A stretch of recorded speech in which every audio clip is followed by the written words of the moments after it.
The next selectman I would like to introduce is Mary Louise Woolsey. Thank you. I thank the PTA and Mrs. Terry and you nice young ladies and gentlemen who are here this evening. Hopefully in a few years you'll be up here too, doing some civic duty. And I'm a former PTA parent myself. I'm Mary Louise Woolsey from 148 Little River Road. I'm a 49-year resident of the town of Hampton. And I married here, raised my sons and daughters here, educated them in our outstanding school system, and buried my husband here. I have a lifetime commitment to this community. I know we can do better at handling public money. I have a proven record going back to the 80s with the successful suit on the illegal tax warrant. I know that we can do better with employee relations.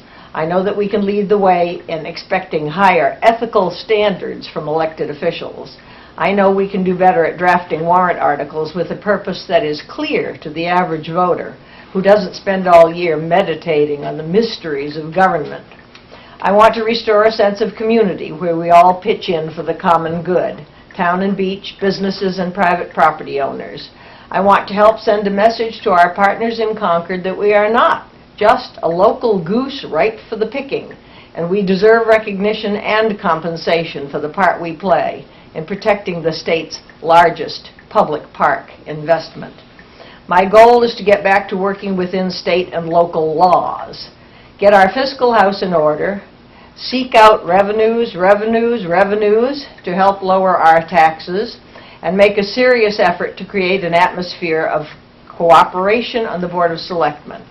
Just helping the Public Works Department to be restored and modernized will take a concerted effort. We need to work with SAU 90, School Board, and the Superintendent to make a local access cable channel available as soon as possible for our schools. And with streaming for both Channel 22 and the school channel so that we can keep the public up to date with modern technology like cell phones and their iPads. And hopefully we can clear the financial system of fake purchase orders, illegal encumbrances, and other creative shenanigans.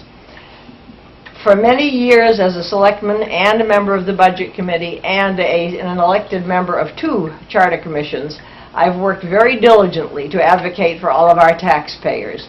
But many long delayed needs will have to be addressed in the near future, and I feel that my experience gives me the qualifications to represent you in the most effective manner.